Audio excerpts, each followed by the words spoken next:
divisiones, ¿no es cierto?, que van a estar en relación a estructuras ganglionares, vasculares y nerviosas. Todo esto que nos va a llamar la atención a nosotros, si cambia su morfología, si cambia su densidad a través de una imagen tomográfica. Entonces, vamos a dar un pantallazo de la anatomía de cuello y de tórax, y lo vamos a acompañar con el reconocimiento de esta anatomía en algunas imágenes tomográficas, es decir, anatomía tomográfica de cuello y de tórax también. Vamos a empezar con la primera imagen, vamos a empezar con la región del cuello entonces, reconociendo que el cuello es la región, o es esa región del cuerpo, ¿no es cierto?, que se encuentra ubicado entre la cabeza y el tórax, ¿sí? El cuello no solamente representa estructuras de partes blandas, sino también estructuras óseas. Y lo que tiene que ver con todo lo óseo va a estar representado fundamentalmente por los cuerpos vertebrales. Estos cuerpos vertebrales, que en números de 7, van desde la primera, desde Atlas, hasta la séptima vértebra cervical, cada uno con sus características, ¿no es cierto? Recordar desde el punto de vista anatómico que las vértebras cervicales, si bien forman parte de un solo territorio, hay vértebras que se diferencian unas de otras.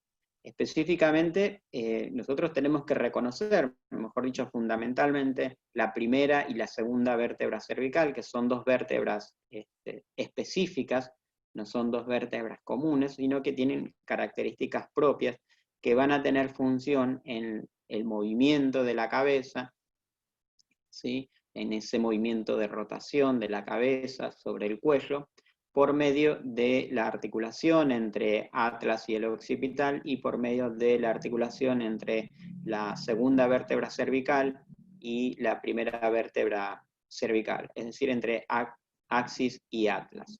Por medio de esta articulación entre la apófisis odontoides y el arco anterior de atlas es que se genera entonces este movimiento de rotación de la cabeza sobre el cuello. Esto tiene esta relación articular entre atlas y el occipital, está en la base del cráneo, ¿no es cierto? Se da por medio de los cóndilos del hueso occipital y por medio de las caras laterales, de las caras superiores de esas masas laterales de atlas. Entonces ahí vamos a estar a un nivel de la base del cráneo. Esta base del cráneo va a ser el límite superior del cuello. Vamos a trazar una línea imaginaria que va a ir rasante a las ramas horizontales del maxilar inferior, que pasan por el gonium y luego se dirigen hacia la base del cráneo por el territorio occipital y mastoideo. Esta línea imaginaria entonces va a ser el límite superior del cuello. Desde allí hacia arriba ya me encontraría yo en territorio del cráneo, y luego hacia abajo va a tener un límite inferior, también este cuello, que va a estar dado por un conjunto de estructuras. Entonces vamos a tener un límite inferior que va a estar dado por las clavículas, que a su vez se van a articular con el manubrio esternal. ¿Se acuerdan el manubrio esternal que tenía un borde superior, una escotadura central y dos escotaduras laterales? Bueno, todo este territorio va a formar parte del límite inferior del cuello. A su vez, esto que vemos acá, que es la primera costilla, ¿no es cierto?, que también va a ir a relacionarse hacia el manubrio esternal y hacia atrás ya con los cuerpos vertebrales. Todo este territorio forma parte del límite inferior del cuello y a su vez el límite superior del tórax, también conocido como opérculo torácico, a ese conjunto de estructuras óseas y conjunto de estructuras de partes blandas. Todo esto va a estar tapizado por un conjunto de músculos que ahora vamos a ver. En el límite posterior vamos a tener, en ese límite posterior, desde arriba hacia abajo, la confluencia de un conjunto de músculos que va a estar representado por el músculo esplenio, por el músculo esternocleidomastoideo, el elevador de la escápula, ¿no es cierto? Todo un conjunto de músculos que ahora vamos a ir describiendo.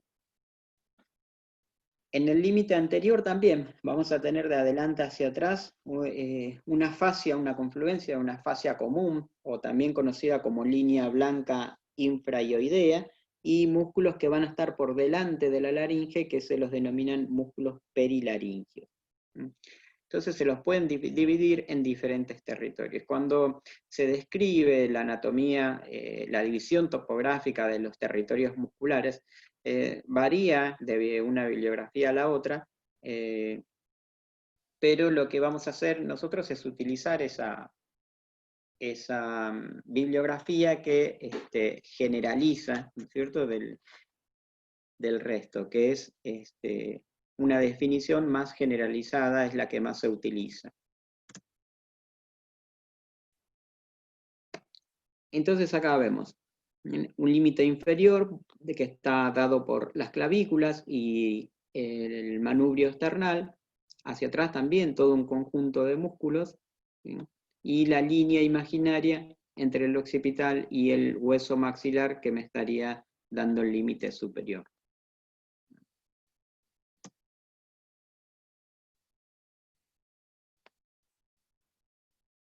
Entonces vamos a encontrar en esta región del cuello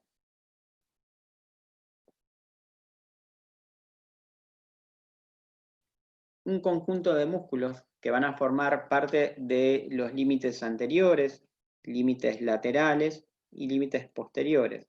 Vamos a ir desde superficial hacia lo profundo, ¿no es cierto? Es decir, si vamos desde adelante hacia atrás a ver qué músculos vamos a encontrar primero, nos vamos a encontrar entonces en un conjunto de músculos denominados superficiales y que va a estar representado por el músculo platisma, el esternocleidomastoideo y el trapecio.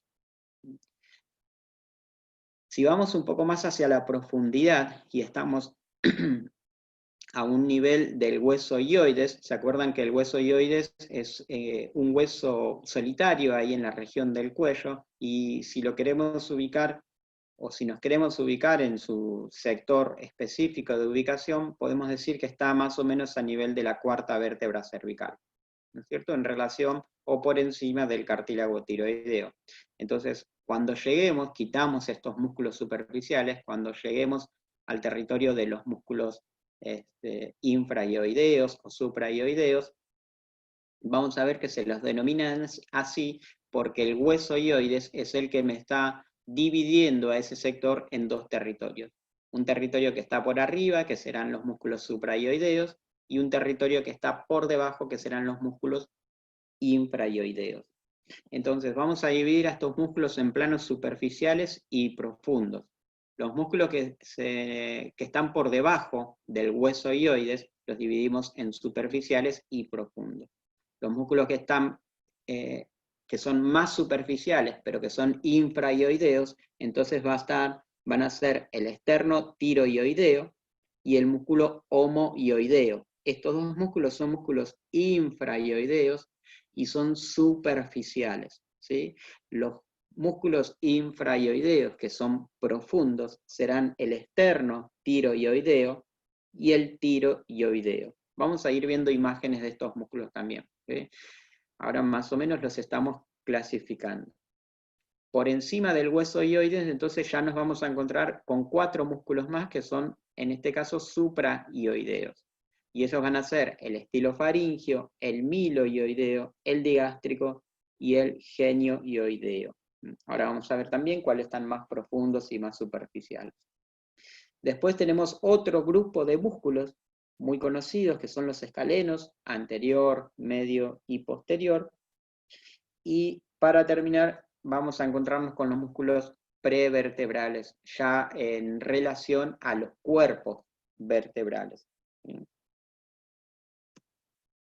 Entonces, en esta primera imagen lateral de la región del cuello, el primer músculo que vemos acá representado en esta imagen, fíjense que tiene morfología cuadrangular, que es ancho, que es largo. Este músculo es el músculo platisma, es el más superficial de todos, un músculo que está inervado por una rama del nervio facial, que tiene un origen, que en realidad no es un músculo que le genere, que tenga una función específica en el cuello, porque no está insertado, no se inserta en un territorio óseo. considerando que los músculos, para que le generen algún movimiento al esqueleto o alguna parte del esqueleto, necesitan de un punto de inserción fuerte, ¿no es cierto? O un punto de inserción óseo, sólido.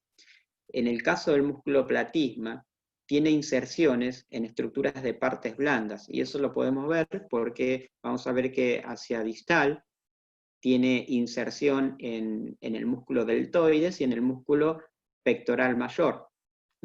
Entonces, hacia arriba también se va a insertar en un músculo que está en relación al maxilar inferior.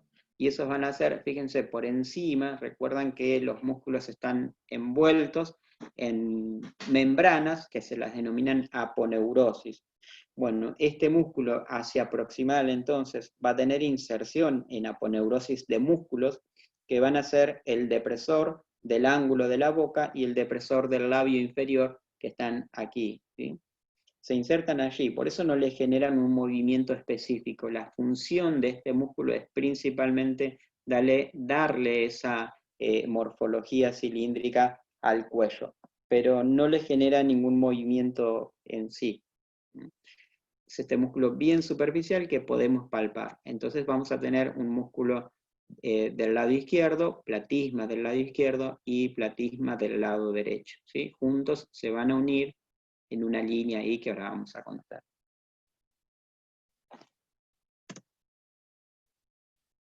El segundo músculo que aparece es muy conocido para nosotros, los radiólogos, los que trabajamos en imágenes, que es el músculo esternocleidomastoideo, ¿no es cierto? Este músculo que tiene dos inserciones hacia distal, una será en la cara anterior del manubrio esternal y en el extremo medial clavicular, fíjense, acá lo vemos. Hacia arriba, en la apófisis mastoides.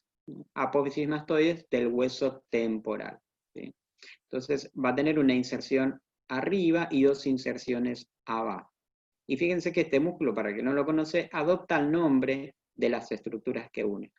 A veces se nos hace medio quilombo recordar el nombre de los músculos, estos que estamos nombrando ahora, pero si prestan atención, fíjense que en realidad adopta el nombre de las estructuras que une o que relaciona, ¿no es cierto? Entonces eso lo podemos utilizar como machete. El esternocleidomastoideo, entonces, en el esternón, en la clavícula y en la apófisis mastoide. La función de este músculo es de flexionar y girar la cabeza. Después vamos a tener otro músculo bien importante, de tamaño, voluminoso, ¿no es cierto?, con morfología trapezoidal, que de hecho se lo denomina trapecio. Todo esto que vemos acá, todo eso que vemos acá, es parte del músculo trapecio.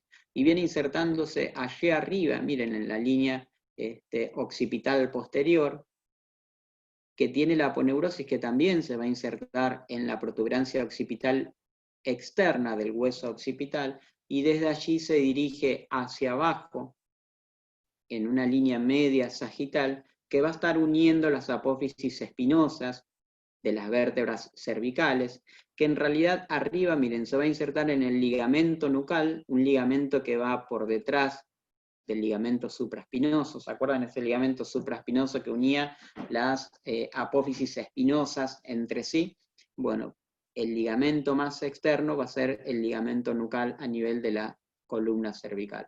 Entonces, este músculo trapecio a nivel del cuello se va a insertar en ese ligamento nucal y luego va a tener una inserción en la séptima vértebra cervical, en su apófisis espinosa prominente, y desde allí se dirige hacia abajo, también en todas las apófisis espinosas dorsales. De ahí se abre y se dirige hacia la escápula. ¿A qué parte? Al labio superior de la espina posterior de la escápula y al extremo lateral de la clavícula. Todo ese recorrido hace. Fíjense cómo forma parte ahí también del límite posterior del cuello, ¿sí? Si lo queremos identificar acá, lo vemos ahí, ¿ven? Y esto que vemos acá es el músculo esternocleidomastoideo. Esto es una vista anterior, es una vista frontal de la región del cuello. En este caso el individuo nos mira a nosotros y levanta el mentón, ¿sí? Nos dice, ven, acá tengo todo un territorio de músculos complejo, que en realidad no lo es tanto. Lo primero que tenemos que identificar es esto que vemos ahí, que es el hueso hioides, ¿sí? Entonces, describimos recién los músculos más superficiales. Nos estamos metiendo un poco más hacia la profundidad. Entonces, esto que estamos viendo acá es el hueso hioides. Y hoy habíamos dicho que del hueso hioides hacia arriba teníamos 4 músculos que iban a ser los músculos suprayoideos, y del hueso hioides hacia abajo íbamos a describir 4 músculos más, que iban a ser los músculos infrahioideos. Entonces, desde el hioides hacia abajo, describimos entonces cuáles son esos músculos infrahioideos. En este caso, los más superficiales, es decir, los más anteriores, yendo desde adelante hacia atrás, nos vamos a encontrar con el músculo esternocleidoioideo, ¿sí? Que va a ser este músculo que viene en forma de cinta, y fíjense que une el hueso hioides y hacia abajo el esternón y la clavícula. De ahí el nombre, esternocleidoioideo, ¿sí? Se va a insertar allí en el hueso hioides. Este esternocleidoioideo tiene su origen en el esternón y en la clavícula, y el punto de inserción es el hueso hioides. Si miran un poquito hacia la derecha, vamos a ver ahora otro músculo infrahioideo. Fíjense, este que estamos marcando acá con el cursor, que en este caso va a ser el homohioideo. Este homohioideo tiene su origen en la escápula y desde allí se dirige hacia el hueso hioides, hacia el cuerpo del hueso hioides. Básicamente el hueso hioides es un hueso que tiene un cuerpo, 2 astas menores, 2 astas mayores, no tiene tantas características, pero todos esos lugares son puntos de inserción muscular. Si vemos otra imagen, podemos discriminar aquí entonces músculos infrahioideos, pero en este caso más profundos, ¿sí? Vamos a la misma imagen, pero del otro lado. Fíjense que aquí tenemos los músculos que nombramos recién y de este lado están seccionados. Entonces acá vamos a ver 1 y 2 músculos más, que no los vemos de este lado, ¿sí? Este que estoy marcando acá es el que está aquí y está tapado en este caso por el esternocleidoioideo, ¿sí? Entonces, acá el esternocleidoioideo está seccionado para ver el músculo que está más hacia la profundidad. En este caso, este músculo, fíjense, va a ir desde el esternón hasta el cartílago tiroides. Es decir, que tiene un origen en el manubrio esternal y va a tener una inserción. No es lo mismo inserción que origen, ¿sí? No es lo mismo. Tiene que ver con el movimiento y la contracción del músculo, ¿sí? Entonces, esa es la diferencia entre una inserción y un origen. La inserción es la que se mueve y el origen es el que hace la fuerza. Hace la fuerza en el esternón y se mueve el punto de inserción. Entonces, el esternotiroideo tiene inserción, tiene su origen en el manubrio esternal y desde allí se dirige hacia el cartílago tiroides. Acá vemos al cartílago tiroides parcialmente. ¿Se acuerdan que el cartílago tiroides tenía esa forma de libro abierto hacia atrás, que lateralmente tiene una pequeña línea que se la denomina línea oblicua, y es justo en ese punto donde va a ir a insertarse este músculo esternotiroideo. Este músculo se encuentra entonces más hacia la profundidad. Y si miran desde este punto de inserción del esternotiroideo hacia arriba, van a encontrar otro músculo chiquitito, más cortito, que es este que vemos acá. Este músculo será el tiroideo, porque va desde el cartílago tiroides, perdón, hacia el hueso hioides. Entonces será este músculo el tiroideo. Y este cartílago, este músculo, perdón, tiene su origen en el cartílago tiroides y tiene su punto de inserción en el hueso hioides. ¿En qué parte del hueso hioides? En el asta mayor. Entonces, podemos decir ya que los músculos infrahioideos, los superficiales y los profundos, se encuentran en relación a qué órganos. Miren, del hueso hioides hacia abajo voy a tener el cartílago tiroides. Este es el hueso hioides. Y esto que vemos acá es la membrana tiroidea. Este es el cartílago tiroides. Por debajo del cartílago tiroides teníamos el cartílago cricoides, que después vamos a identificar también, y la membrana cricotiroidea. El cartílago cricoides se continúa hacia abajo con la tráquea.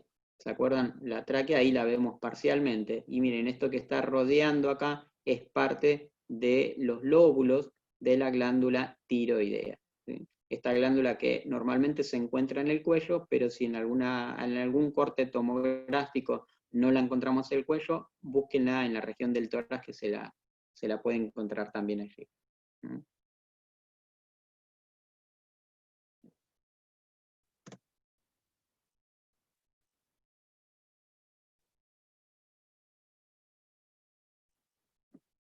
Acá vemos entonces, fíjense, el músculo que nombrábamos recién, el esterno tiroideo, ¿ven? Ahí pintado para que resalte.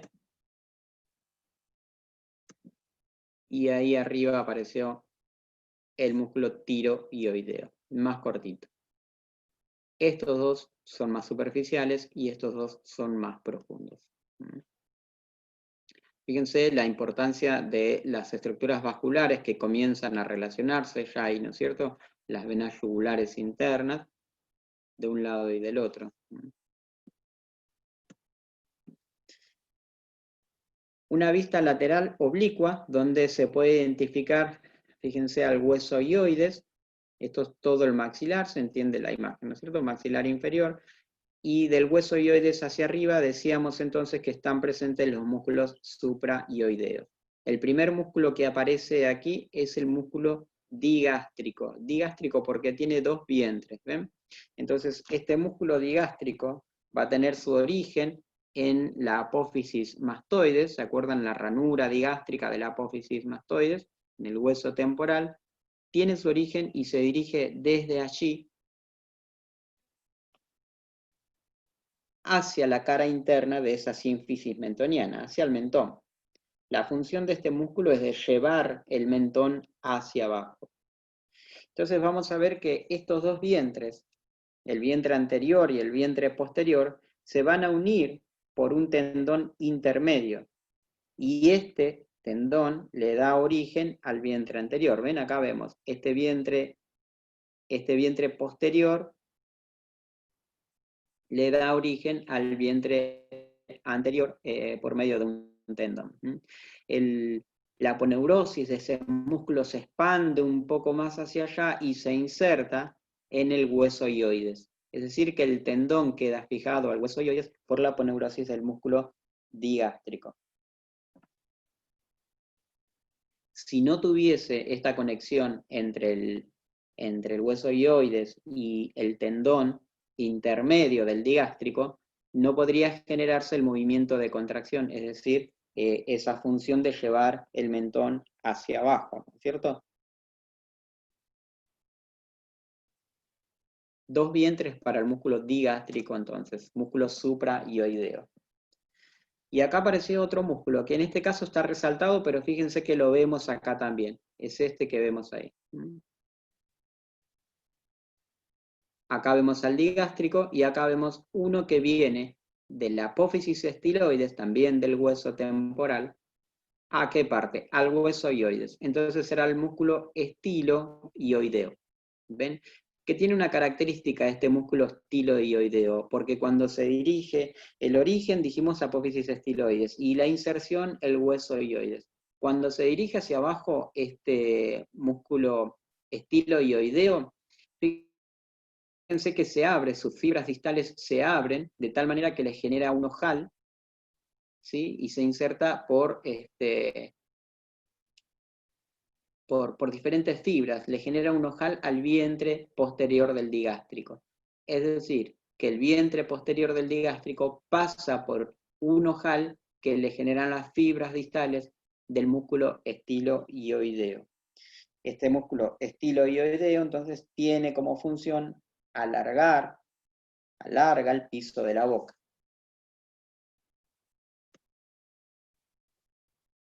Esta es una vista anterior, pero desde abajo, ¿no es cierto? Está levantando el mentón, el individuo, para ver los músculos que están en relación ahí abajo. El primero que aparece, fíjense, todo esto es interno, ¿no es cierto? Son las ramas horizontales, esto es el gonium y la rama ascendente hacia allí. Entonces, este músculo que aparece allí ahora es el músculo miloioideo. Este músculo miloioideo va a tener el origen entonces en el maxilar inferior, en una ranura que hay en la cara interna de esas ramas horizontales del maxilar inferior, que se las denominan ranura miloioidea. Entonces va a tener su origen allí. Y su inserción va a ser bien medial, es decir, fíjense, se va a insertar hacia medial en esta estructura denominada rafe medio. Y desde ese rafe medio se va a dirigir hacia el hueso ioides. Acá vemos al hueso ioides otra vez. ¿Ven? Siempre está en relación el hueso ioides.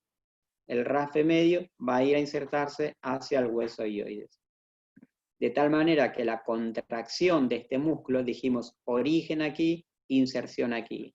El origen se queda fijo, la inserción es la que se mueve. Entonces, cuando se contrae el músculo miloioides, ¿qué va a hacer? Va a elevar el hueso ioides. ¿Sí? A veces usamos solamente el sentido común cuando ya tenemos el conocimiento más o menos de las inserciones de los músculos y después salen solos, si no es tanto quilombito. Otro músculo que aparece por allí es el último de los músculos supraioideos, que va a ser en este caso el genioioideo o genioioideo, que también va a tener inserción en el hueso ioides, solamente que aquí lo estamos viendo desde adentro, ¿ven? Acá vemos la ranura miloioidea, ven que ahí vemos el músculo miloioideo, y fíjense que ya empiezan a aparecer también estructuras glandulares, y yo acá tengo que tener las glándulas submaxilares, glándulas que tienen como función aquí glándula sublingual y glándulas submaxilares, ¿no es cierto? Que tienen como función secretar esa saliva al momento de la masticación, ¿no es cierto? Bien, entonces, este músculo, conocido entonces como genioioideo, va a tener su origen aquí, en estas apófisis, que son en número de 4, se las denominan apófisis genis, y se dirigen desde la apófisis genis hacia el hueso ioides. Origen en apófisis genis e inserción, perdón, en el hueso ioides. Entonces, si tiene su origen en las apófisis genis, la que se va a mover es el hueso ioides, ¿no es cierto? ¿Y qué va a hacer cuando se contrae? Va a llevar el hueso ioides hacia adelante. ¿Sí? Todos estos movimientos que se dan al momento de hablar, al momento de masticar, ¿no es cierto?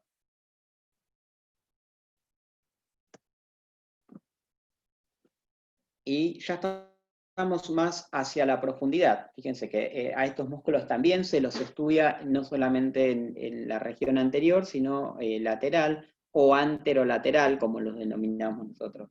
Este es el conjunto de músculos denominados escalenos, que son importantísimos estos escalenos por la relación que tienen en función a estructuras nerviosas y vasculares. Estos músculos son 3, escaleno anterior, medio y posterior. El primero que apareció aquí es el que está marcando la flecha, va a ser el escaleno anterior, que va a tener un origen que va a estar en relación a los tubérculos anteriores de las apófisis transversas cervicales. ¿Se acuerdan? Unas características de las apófisis transversas eran que tenían tubérculos anteriores y tubérculos posteriores, hacia atrás y hacia adelante del agujero transverso.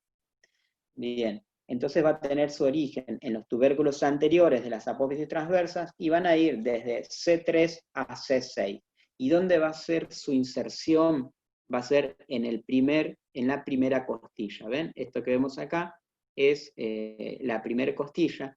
Va a generar un tubérculo, los relieves óseos, los sobrerelieves óseos se generan en los huesos por el movimiento de los músculos, por el movimiento del esqueleto, ¿no es cierto? Todo eso que conocemos nosotros como troquíter, troquín, tubérculos, tuberosidades, se generan por la inserción de músculos que allí se encuentran, que al momento de estar desarrollándose los huesos y ser estructuras de partes más blandas, se van generando sobre sí bajos relieves, ¿no es cierto? En este caso, la inserción del músculo escaleno anterior genera en la primer costilla un tubérculo denominado tubérculo anterior o tubérculo de Linz-Frank.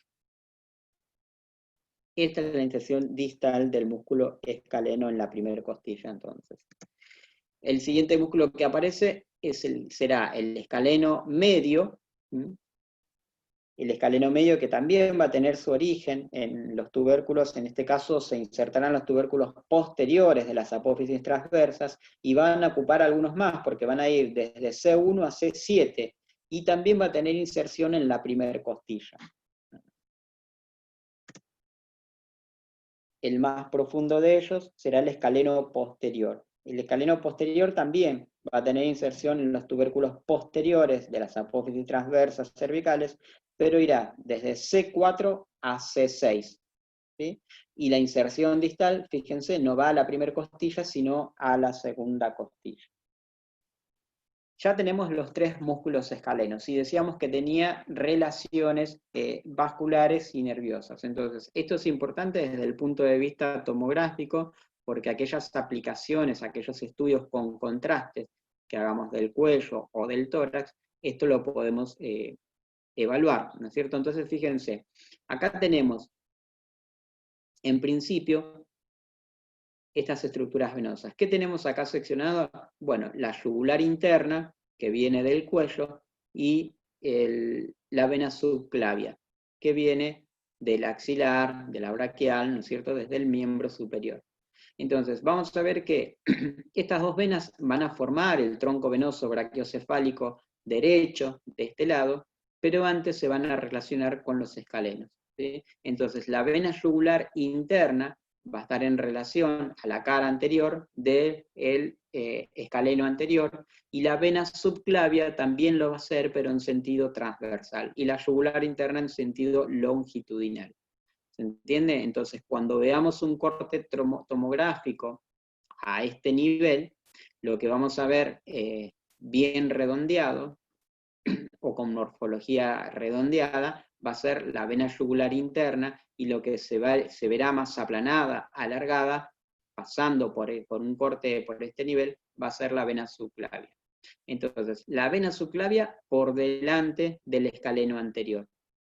Y entre el escaleno anterior y el escaleno medio se genera un hiato denominado hiato interescalénico. ¿Y qué pasa por ese hiato interescalénico? Fíjense acá. Tenemos una arteria que en la región del tórax se forma, ¿no es cierto?, el tronco arterial brachiocefálico, y este tronco arterial brachiocefálico me va a dar la arteria carótida primitiva, que ahí la vemos, seccionada, y la arteria subclavia. Entonces, esa arteria subclavia va a ser la que va a estar en relación al hiato interescalénico. Va a pasar esa arteria subclavia por el hiato interescalénico. ¿Ven? Y acá vemos que no solamente tenemos a la arteria subclavia en ese hiato interescalénico, sino que tenemos troncos del plexo braquial. Por delante, acá no lo vemos, pero tenemos que saber que por delante, ahí se ve parcialmente, fíjense, esto que vemos ahí es un nervio importantísimo que va a ir al diafragma, y que tiene nacimiento más o menos a nivel de la cuarta vértebra cervical, que es el nervio frénico, ¿sí? Lo que Fino Quieto denominó pincelada blanca de Fino Quieto. cuando se estudiaba anatomía y preparaban los cadáveres para el reconocimiento de sus estructuras, se pintaba a las estructuras venosas de azul, a las arteriales de rojo y a los nervios de blanco. Entonces, en el preparado cadavérico el músculo está morado, oscuro, y cuando se tiñó de blanco a la estructura nerviosa, Finocchio la denominó como una pincelada blanca. Entonces, cuando encuentren así en la bibliografía pincelada blanca de Finocchio, lo que está hablando es el paso del nervio frénico por la cara anterior del escaleno anterior. ¿Ven? Entonces, yugular interna en sentido vertical, por delante del escaleno anterior, subclavia en sentido horizontal, por delante del escaleno anterior, y en el hiato interescalénico vamos a tener a la arteria subclavia y a los troncos primarios del plexo braquial. Y hacia arriba y por delante del escaleno anterior, al nervio frénico.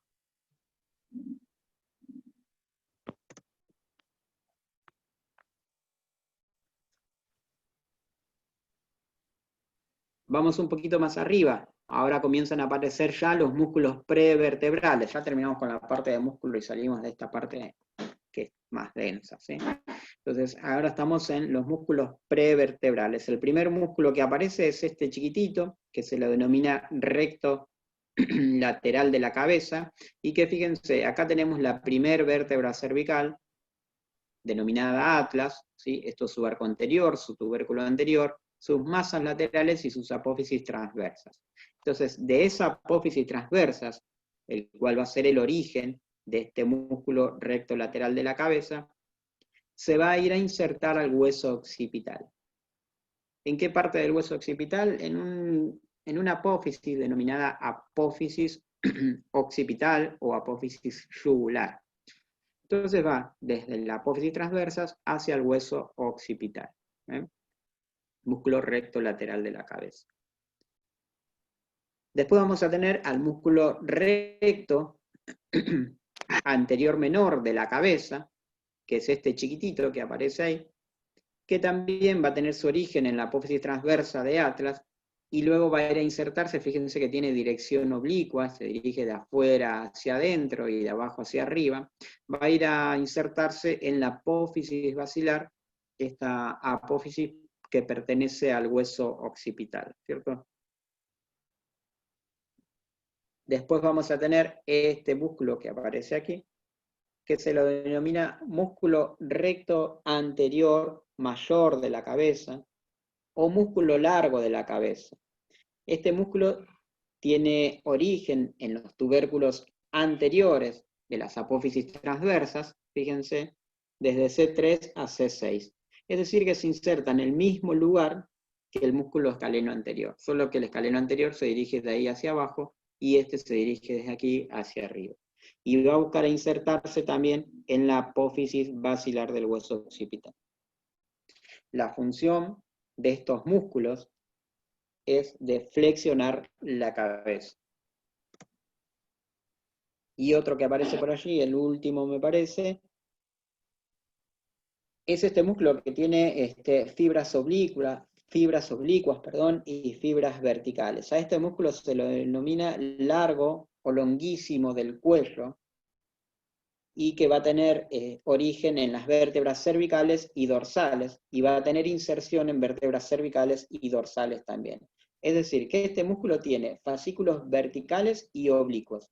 Los verticales van a ir desde las vértebras cervicales superiores, ¿sí? Desde las vértebras cervicales superiores hacia las inferiores.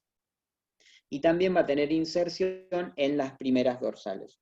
Los fascículos oblicuos van a ir desde las dorsales superiores, desde las primeras vértebras dorsales, hasta las apófisis transversas de las vértebras cervicales inferiores y las que se encuentran hacia arriba también. ¿Sí? Todo un conjunto de fibras que se entrecruzan allí. Todas van a terminar en el arco anterior de Atlas. Entonces, los músculos que nombramos recién van a flexionar la cabeza y la única función que va a tener es de flexionar la columna cervical, pero no la cabeza, porque fíjense que no llega a insertarse en la cabeza, sino que tiene inserciones en la región del cuello solamente. ¿Sí? Esta es una vista lateral de la región del cuello, donde van a aparecer diferentes estructuras que se las denominan triángulos. En este caso, lo primero que tenemos que hacer es identificar este músculo que ya conocimos, que es el músculo esternocleidomastoideo. Este músculo esternocleidomastoideo me va a dividir a la región anterolateral del cuello en dos triángulos, uno por delante y otro por detrás.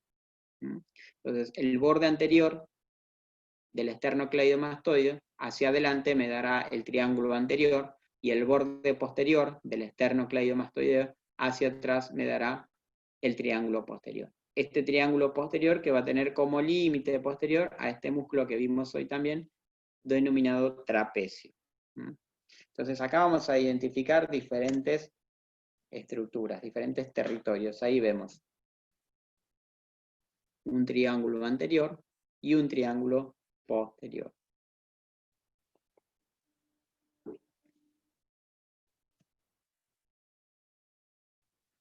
Al triángulo anterior lo vamos a subdividir en tres sectores. Uno que estará por arriba,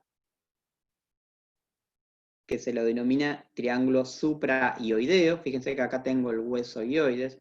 Se lo denomina así, triángulo supraioideo, o triángulo digástrico, o submaxilar. Si son sinónimos, lo van a encontrar con todos esos nombres.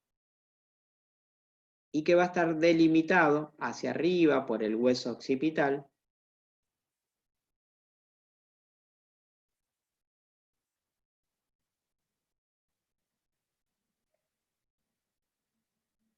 todos estos triángulos que estudiamos en la región anterolateral del cuello, en realidad no son estructuras bidimensionales, sino tridimensionales, es decir, que van a tener un piso y van a tener un techo, ¿sí? El techo está dado fundamentalmente por el músculo platisma. ¿Se acuerdan que vimos que era ese músculo más superficial? Entonces, todos estos triángulos que vamos a escribir ahora tienen como techo al músculo platisma. Entonces dijimos, el borde inferior del maxilar inferior, el vientre anterior y el vientre posterior del músculo digástrico me van a delimitar a este triángulo, ¿no es cierto? En ese triángulo, en ese espacio, vamos a encontrar a la arteria y a la vena facial, a la glándula parótida y a la glándula submaxilar que vimos hoy en una vista interna.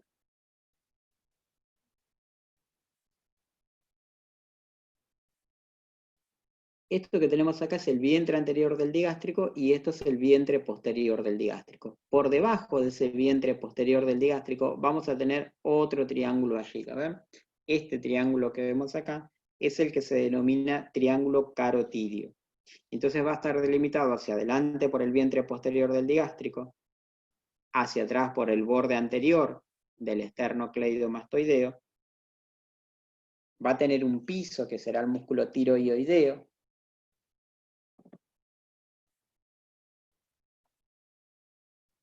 y esto que vemos acá es el músculo que veíamos hoy, infraioideo. ¿Se acuerdan que venía desde el omóplato? Fíjense, acá viene una porción y acá viene la otra.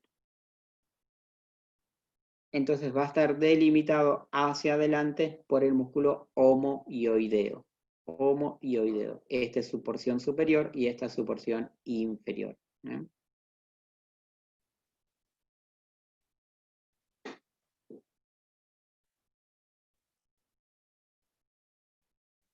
Hay todo una serie de músculos ahí en relación al piso, ¿no es cierto? Tiroideo, arriba estará también el iogloso, hay un músculo bien posterior denominado constrictor de la faringe. Bueno, es todo un conjunto de músculos ahí en ese sector.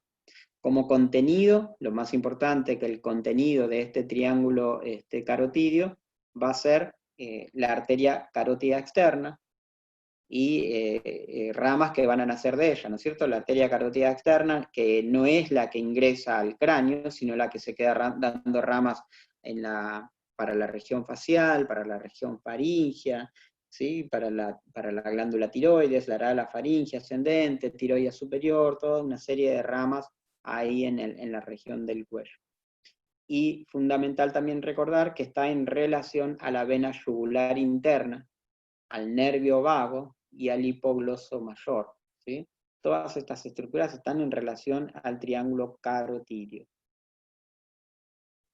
El triángulo que está por debajo, que en realidad se lo denomina triángulo, pero no tiene nada parecido a un triángulo, se lo denomina muscular o infraioideo o homotraqueal también, ¿sí?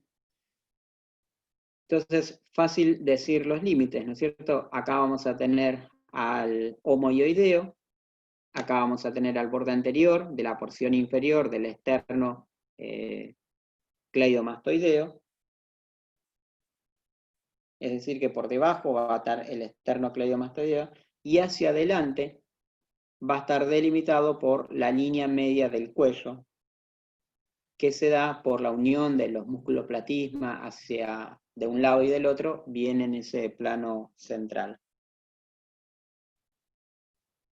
El piso de este triángulo va a estar representado por el músculo externo tiroideo y el músculo externo cleidoideo. ¿Cuál es el contenido? Lo que vimos hoy. El contenido de este triángulo homotraqueal o infraioideo va a ser la glándula tiroides, la tráquea y el esófago. Ahora vamos a ver que hay un triángulo,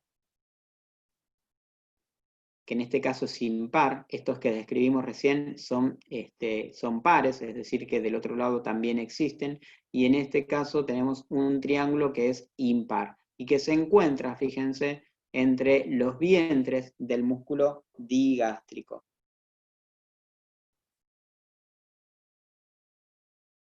Eso que está pintado ahí, entonces va a ser el triángulo submentoniano, y que va a tener como límites, fíjense, abajo al hueso ioides, esto que vemos ahí es el hueso ioides, y va a estar delimitado hacia adelante y hacia los laterales por los vientres anteriores del músculo digástrico. El piso de este triángulo va a estar representado por el músculo miloioideo, y el contenido en realidad no le dan tanta importancia porque hay un conjunto de estructuras ganglionales en ese sector que se las denominan innominados. Cuando los anatomistas denominan de esta manera alguna parte, no le dieron tanta relevancia, ¿no es cierto? No le dieron tanta importancia. Son pequeños y no le pusieron un nombre específico, simplemente ganglios innominados. Ahí tenemos en una vista frontal, entonces, los 4 triángulos, ¿sí? Este es el único impar, y el resto son todos pares. Este es el triángulo homotraqueal, este es el triángulo carotídeo, todos esos triángulos que describimos recién. Vamos a ver qué pasa con la parte posterior, entonces. En la parte posterior, el triángulo posterior también se va a subdividir, y a su vez se subdivide por esta porción. ¿Se acuerdan el músculo homoioideo que tenía hacia adelante la porción superior y hacia abajo la porción inferior? Entonces se va a dividir en un triángulo hacia arriba y hacia atrás, denominado triángulo occipital, y el triángulo que se encuentra por debajo se le denomina triángulo supraclavicular.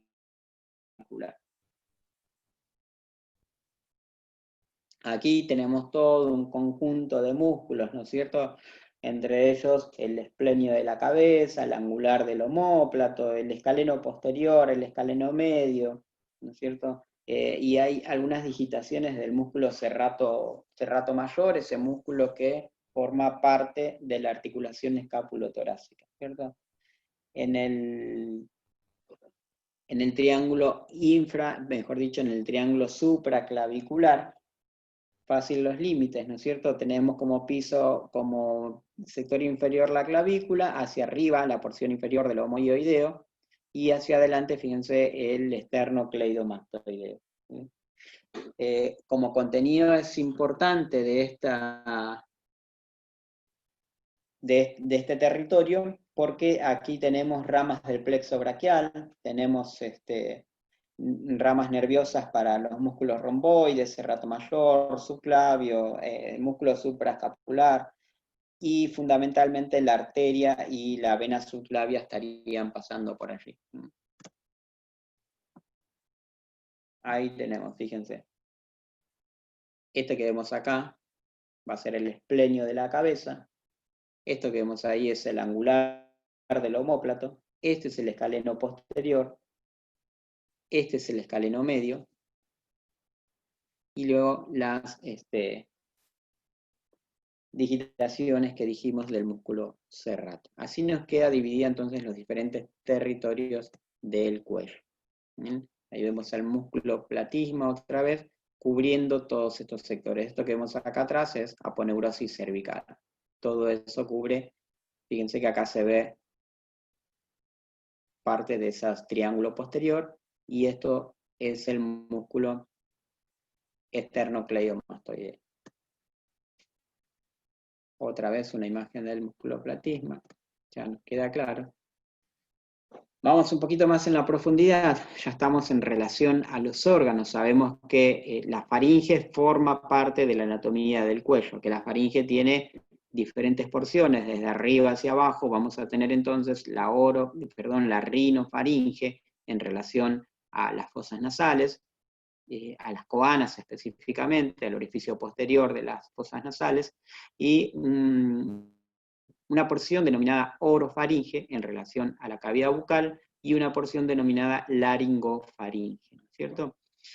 Que está en relación al aparato respiratorio. Entonces tiene doble función este órgano. La faringe no es otra cosa que un conducto, un músculo membranoso, que mide más o menos aproximadamente unos 14 centímetros, y que tiene orientación vertical, y que va a encontrarse entonces por delante de la columna vertebral y por detrás de la cavidad nasal, bucal y de la laringe.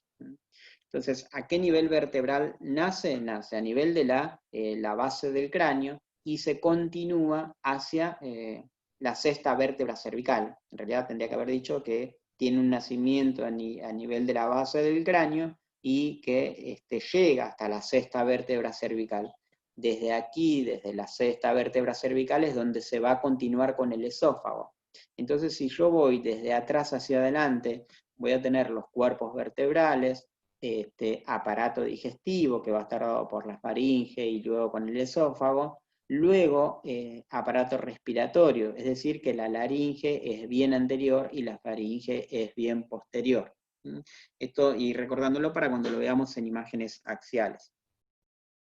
Entonces, fisiológicamente podemos decir que la faringe tiene tres funciones. La primera es dar paso al bolo alimenticio para el proceso de deglución, y la segunda es dar paso al aire de la respiración, en el proceso de respiración, ¿no? Valga la redundancia, y también tiene una función que por ahí es poco conocida, pero es la que tiene que ver con la audición.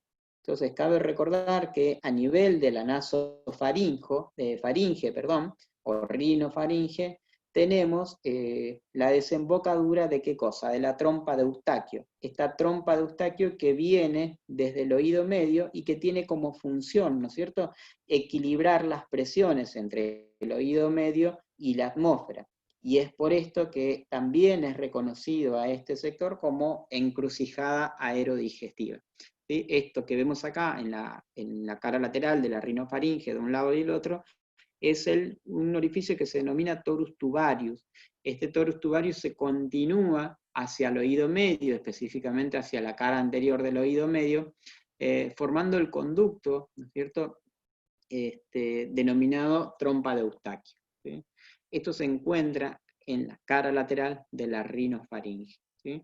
Por eso se dice que tiene tres funciones. Normalmente también se dice dos funciones, por la digestiva y la aérea, pero no está mal agregarle una más. Entonces, a partir de la sexta vértebra cervical, esta faringe se va a continuar con el esófago.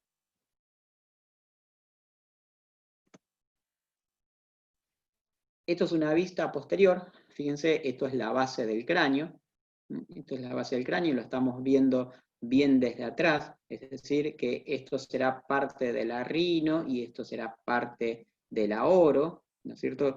Acá lo que estamos viendo es parte del seno esfenoidal, ¿no es cierto? Estamos más o menos a este nivel. Esto que se ve ahí, fíjense, es la úvula, ¿ven? Esto es paladar óseo, paladar blando, la úvula que se hace horizontal en el proceso de la digestión, y esto que vemos acá es el cartílago epiglótico, ¿sí? Que se hace horizontal cuando ingresa al bolo alimenticio, ¿sí? Y la úvula se hace vertical, es decir, deja pasar el aire en el proceso respiratorio, se hace vertical y se eleva el cartílago epiglótico para que ingrese al aire al territorio de las vías aéreas superiores. Entonces eso que vemos ahí es la úvula, ¿sí? Todo esto es velo del paladar con sus pilares posteriores.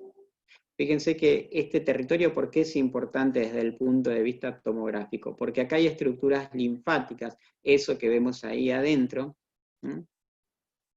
Que se encuentra que es lo mismo que vemos ahí, fíjense, ¿sí? Se encuentra entre el pilar anterior y pilar posterior del velo del paladar, que no es otra cosa que la amígdala palatina. ¿Y qué es la amígdala palatina? Es tejido linfoide, es tejido que reacciona ante un proceso infeccioso.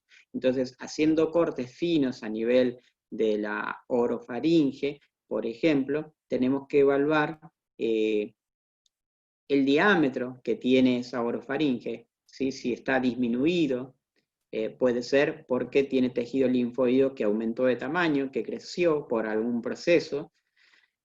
También podemos encontrar tejido linfoideo a nivel de la rinofaringe, es decir, en la pared póstero superior de esa rinofaringe, donde vamos a tener la amígdala faringea, ¿no es cierto? Bueno, a nivel en la cara lateral de la rinofaringe tenemos varios recesos, estructuras linfoides, ¿no es cierto? Pliegues faringoepiglóticos, ¿no es cierto? Lateralmente, mejor dicho, hacia adelante y hacia atrás del torus tubarius. Todas estructuras que forman parte del sistema linfático, ¿no es cierto? Que reaccionan al momento de algún proceso patológico. Y eso hace que disminuya el espacio aéreo, ya sea a nivel de la rino o a nivel de la oro, ¿sí? El aumento de tamaño tenemos que prestarle atención. ¿Bien?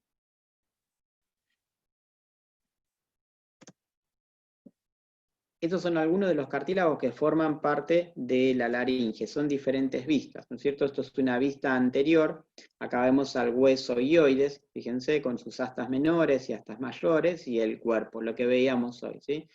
Acá tenemos al cartílago epiglótico, y fíjense cómo este hueso hioides se une al hueso, mejor dicho, al cartílago tiroides, por medio de la membrana tiroidea, ¿no es cierto?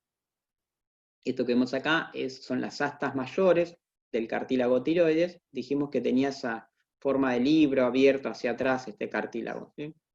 Entonces, tiene en su borde superior una escotadura y en su borde inferior es una superficie convexa hacia abajo, y se va a relacionar con el cartílago cricoide por medio de la membrana cricotiroidea. Hacia abajo del cartílago tiroideo ya tenemos la tráquea, y por medio de la membrana cricotraqueal es que se va a relacionar. Entonces esto es una vista anterior. Acá vemos una vista lateral, ¿ven? Esto es parte de las astas mayores del cartílago tiroide, y acá vemos a la epiglotis. Todo eso que vemos ahí es el hueso hioides, ¿sí? Cartílago epiglótico que se cierra, desciende en el proceso de digestión. Acá se ve con mejores colores, fíjense, el cuerpo, astas menores y astas mayores. La membrana tiroidea, el cartílago tiroides, la membrana cricotiroide, el cartílago cricoides, y rodeando al cricoides y a la porción superior de la tráquea, a los lóbulos de la glándula tiroides. En una vista posterior, el resto de los cartílagos, ¿no es cierto? Que en este caso serán pares. Acá vemos una vista posterior donde se puede ver la relación entre el cricoides y el cartílago aritenoides, y por arriba los corniculados.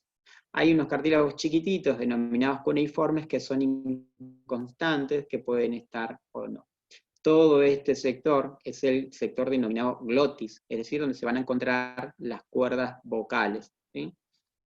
Tendríamos que hablar de músculos y meternos un poco más específicamente en la anatomía para identificar mejor ese sector, pero nos va a llevar demasiado tiempo.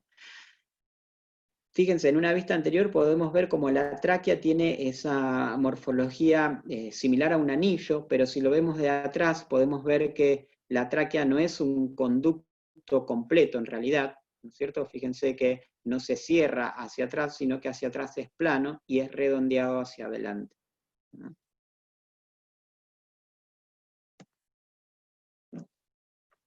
Un poco de la vascularización, hoy veíamos que la arteria subclavia estaba en relación a los músculos o al hiato interescalénico. Fíjense, aquí quitamos los músculos que estábamos hablando recién y vemos un poco de la vascularización del cuello. Acá vemos el cartílago tiroides, fíjense, a la membrana tiroidea y al hueso ioides ahí arriba. ¿Bien? Los músculos que hoy nombramos están ahí prácticamente seccionados. Acá lo importante es ver que tenemos al tronco arterial brachiocefálico, aquí dando a la carótida primitiva y a la arteria subclavia. De acá tenemos que recordar que nacen dos arterias que son fundamentales para la irrigación del cuello y para la irrigación de la cabeza. Entonces, del tronco arterial brachiocefálico nacerá la carótida interna, y esta, fíjense, a nivel del cartílago tiroides, vemos que se divide en una carótida externa y en una carótida interna. Entonces, ven, a este nivel yo tengo el triángulo carotidio. Entonces, en ese triángulo carotidio se puede palpar fácilmente el pulso carotidio. Ahí es donde tengo que palpar si quiero reconocer el pulso en un paciente, por ejemplo, que se me descompensó en la sala de tomografía, en la sala de rayos, ¿sí? Entonces, la carótida externa decíamos que se queda dando ramas a nivel de la región del cuello y la región facial, y la carótida interna vemos que ingresa al endocráneo. Esta carótida interna es parte fundamental de la vascularización encefálica porque va a formar el pilar anterior de todo lo que en anatomía de vascularización encefálica se denomina como polígono de Willis. ¿Sí? Entonces se divide la carótida interna a nivel de la cuarta vértebra cervical o del cartílago tiroideo. Después vamos a ver que la arteria subclavia, que se dirige al miembro superior, da ramas y una de ellas va a ser la arteria vertebral. Ahí vemos a la arteria vertebral, entonces, como asciende, ingresa a los agujeros vertebrales de las apófisis transversas de las vértebras cervicales y también se va a dirigir al endocráneo. La vascularización encefálica que va a estar dada por este polígono de Willis se da por dos pilares. Uno anterior, que está formado por la carótida interna, y uno posterior, que está dado por las arterias vertebrales. Es decir, que voy a tener dos carótidas internas, derecha e izquierda, y dos arterias vertebrales. Las arterias vertebrales ingresan en los agujeros transversos, pero no de todos, sino a nivel de C6, y no entra a nivel de C7, sí a nivel de C6, y desde allí se dirige al endocráneo.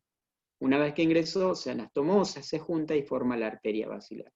De ahí ya es parte de la vascularización encefálica, que es otro tema que no estamos viendo hoy, ¿no es cierto? Pero sí reconocer que a nivel del cuello tenemos estas estructuras vasculares importantes, porque cuando pasemos contraste, esto lo tenemos que identificar. Y por delante de toda estructura arterial siempre voy a tener estructura venosa protegiéndolo. Entonces tengo que ir archivando estas imágenes en mi mente para cuando vea anatomía tomográfica las pueda identificar mejor. Tengo que saber que por delante voy a tener venas y por detrás arterias. ¿Sí? ¿Ven? Ahí tronco arterial brachiocefálico, carótida primitiva y subclavial. Acá tengo vena yugular interna. Acá tengo venas subclavias, se unen y me forma el tronco venoso brachiocefálico derecho. Del otro lado también, yugular interna, subclavia, y forman el tronco venoso brachiocefálico izquierdo, que en la región del tórax van a formar vena cava superior. Acá tengo, fíjense, la vena vertebral, en los agujeros vertebrales, ¿sí? Que va a desembocar en la vena subclavia. Y acá tengo la vena yugular interna, que es esto que estamos viendo acá, que se une a la vena subclavia y forman el tronco venoso brachiocefálico derecho. Ahí tenemos entonces el confluente yugulo-subclavio. Fíjense que es más voluminosa la vena yugular interna, no lo es tanto la vena vertebral, pero está en relación a los agujeros vertebrales, por eso cuando veamos teñido los cuerpos, la vena vertebral, vamos a ver la que va a ir, que discurre por esos agujeros vertebrales en los cortes axiales. Entonces, la vena yugular externa es menos voluminosa, un diámetro menor que la yugular interna. ¿Ven? Entonces, cuando veamos con contraste la región del cuello, seguramente lo que esté de mayor tamaño será la yugular interna. Y cuando veamos teñida esta yugular interna, no la vamos a ver como una estructura redondeada, sino más achatada. Se ven más redondeadas las estructuras nerviosas por tener esta mayor presión, ¿no es cierto? La presión arterial es mayor a nivel de las arterias que a nivel de las venas, y sus paredes son más rígidas, entonces eso hace que se vean como estructuras más circulares. Y lo contrario pasa en las venas, por eso es más fácil identificarlas, ¿sí? O mejor dicho, diferenciarlas. Entonces hacemos un repaso rapidito, fíjense, de las regiones del cuello. Este es un corte axial, bien superior. ¿Por qué? Porque estamos a nivel de la úvula. Fíjense, acá vemos la úvula. Es decir que todo esto es músculo geniogloso, ¿bien? Es parte del maxilar inferior, la ranura que teníamos ahí. La amígdala palatina, la que veíamos hoy entre el pilar anterior y el pilar posterior del velo del paladar, y bueno, fíjense, acá aparece axis como punto de referencia importante. Siempre que quieran saber en qué lugar están parados, no vayan a lo más difícil, a lo más complejo, que es ver alguna vena, alguna arteria, sino directamente a los cuerpos vertebrales. Acá vemos atlas y nos damos cuenta porque tenemos axis articulándose ahí con su cara anterior, con la cara posterior del arco anterior de atlas.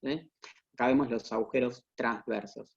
Fíjense qué importante volumen tiene ahí la vena yugular interna. Y acá que vemos la vena yugular externa.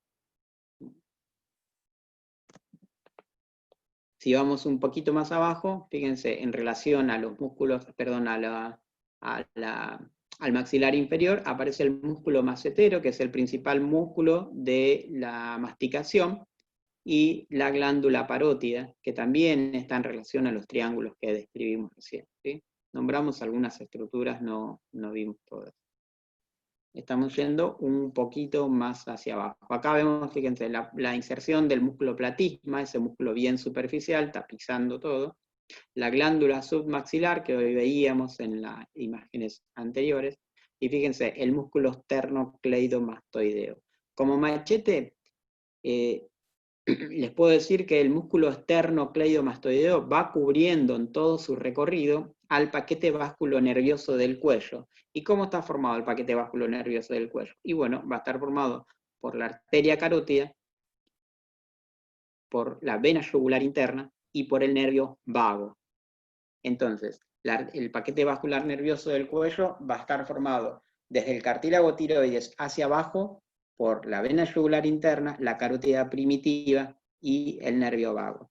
Y del cartílago tiroides hacia arriba por la carótida interna ahora, la vena yugular interna y el nervio vago. Cambia, ¿por qué? Porque dijimos que a nivel del cartílago tiroides la carótida primitiva se divide en externa e interna. ¿Sí? Entonces, siempre que encontremos el músculo esternocleidomastoideo, por dentro vamos a encontrar la vena yugular interna y la arteria carótida, de acuerdo en el nivel que estemos.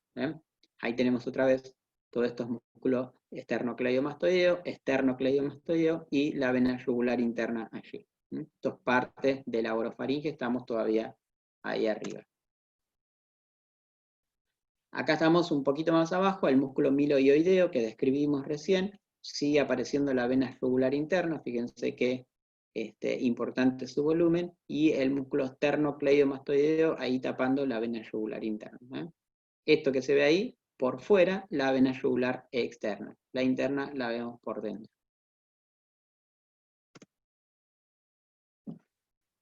Acá ya estamos en presencia del cartílago epiglótico, y fíjense que vemos al hueso hioides con mayor densidad allí, sigue apareciendo la glándula submaxilar, y estoy en el territorio ya laringofaringeo. Seguimos viendo, fíjense, yugular interna y yugular externa allí.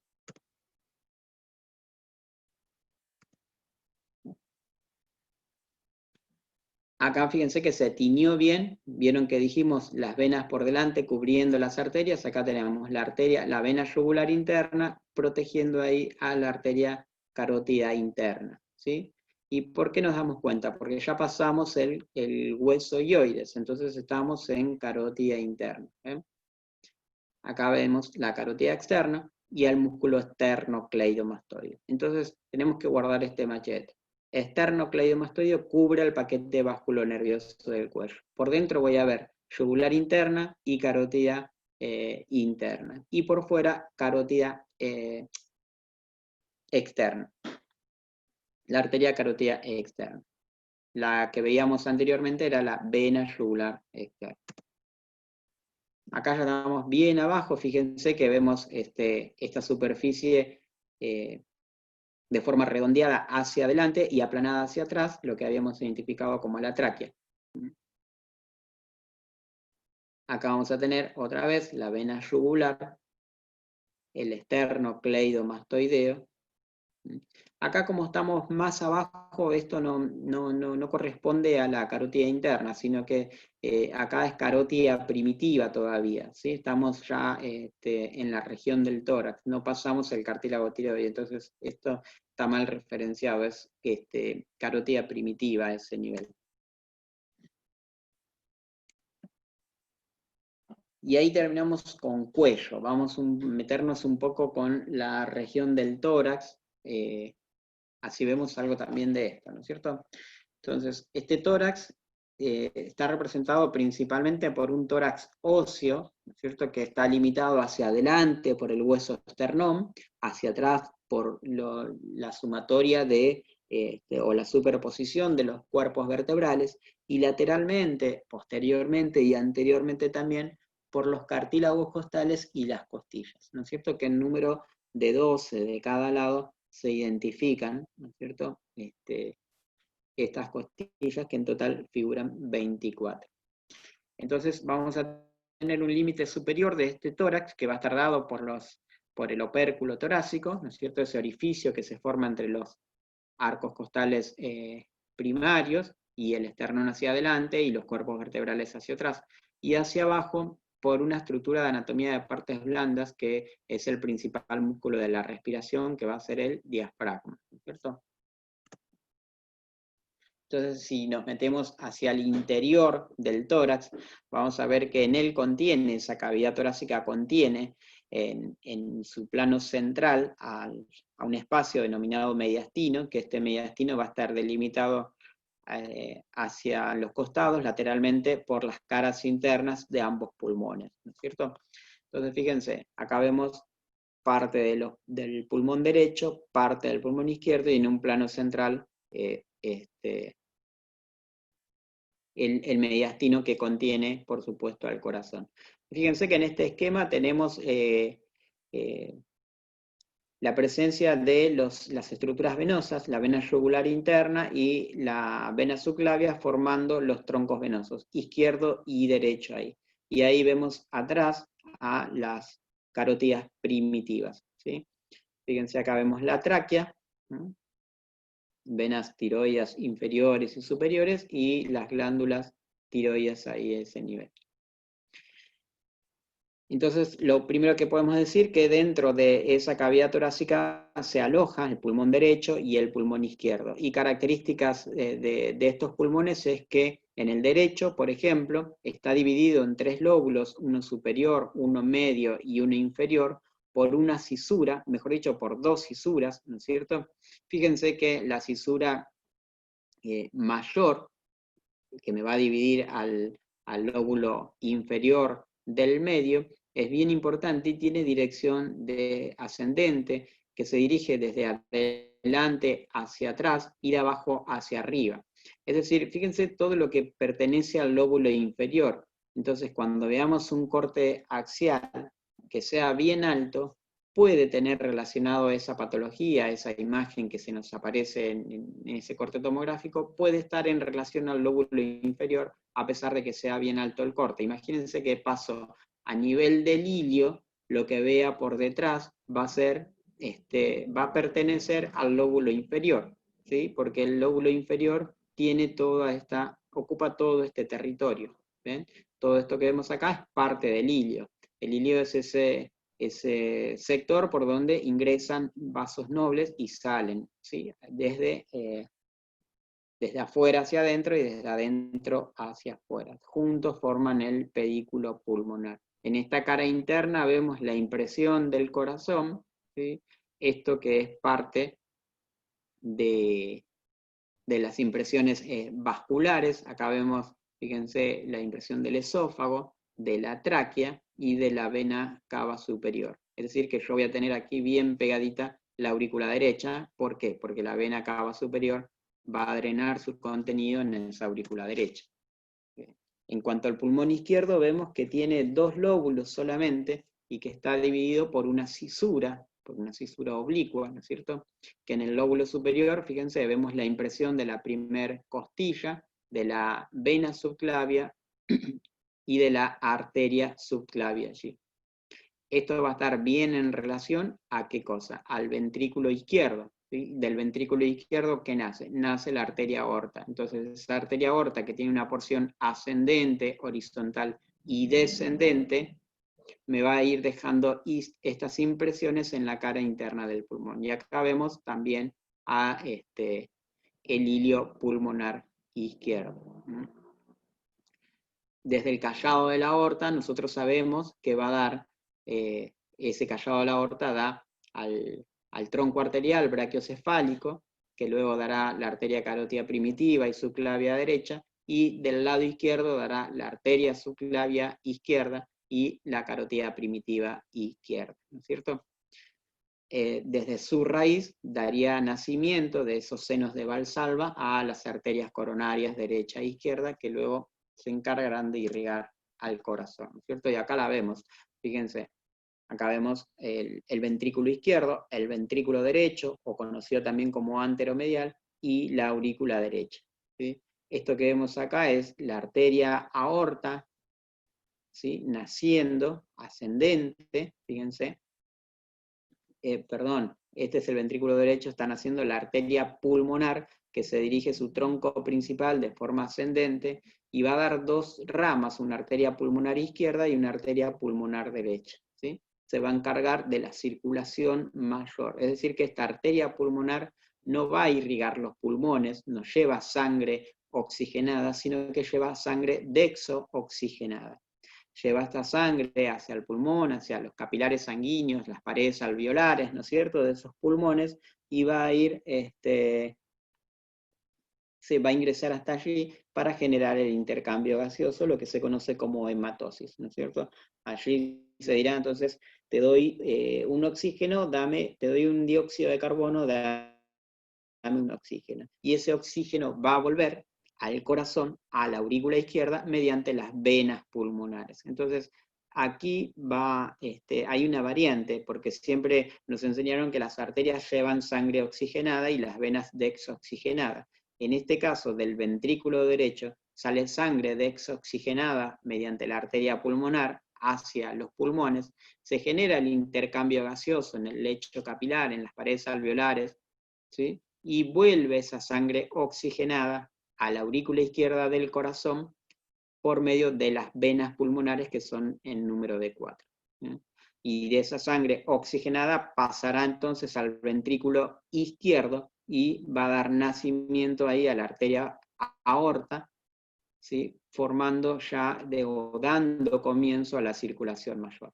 la circulación menor, entonces con el recorrido de la arteria pulmonar hacia los pulmones y con su vuelta por las venas pulmonares a la aurícula izquierda.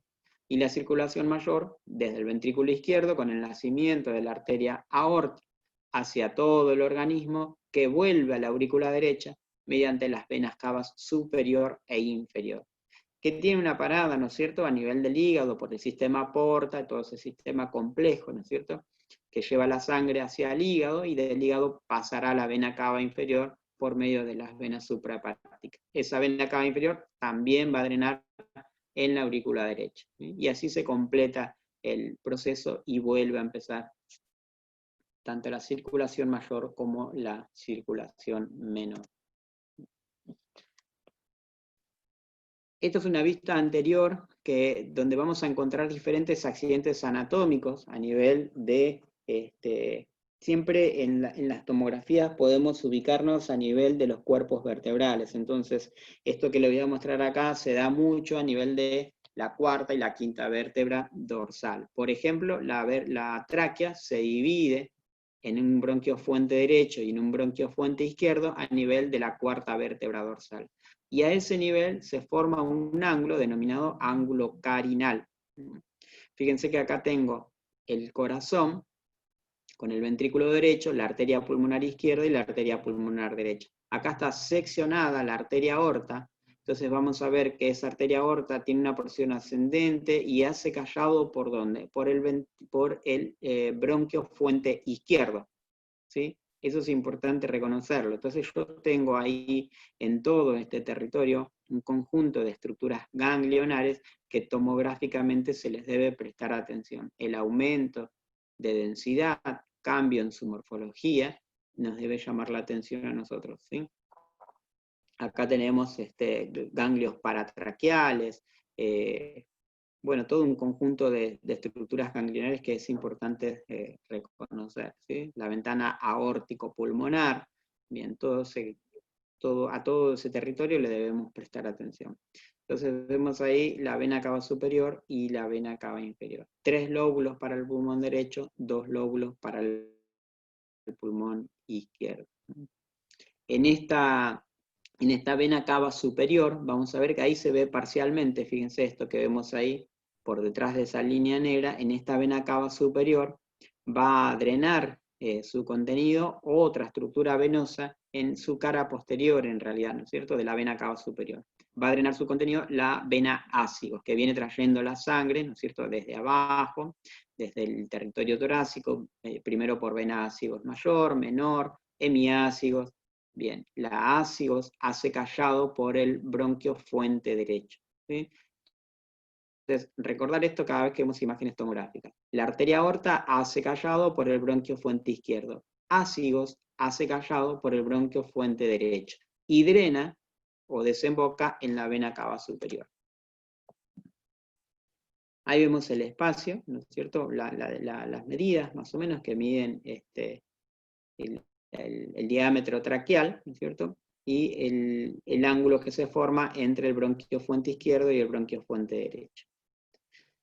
Tiene características propias, el bronquio fuente izquierdo es más largo, ¿sí? Es un poco más horizontal y más escotado, tiene un diámetro menor, y lo contrario pasa en el bronquio fuente derecho, que será más vertical, es más voluminoso y es algo más corto, ¿no es cierto? Ahí vemos 70 grados, todo esto está ocupado también por estructuras ganglionares, ¿sí? Los 70 grados que deberían medir ese ángulo carinal. En tomografía, hoy con las aplicaciones que se utilizan, se piden tomografías de tórax con reconstrucción traqueal, entonces hay que utilizar diferentes aplicaciones para poder tomografiar bien este sector y reconstruir este sector traqueal y que se pueda evidenciar bien, ¿sí?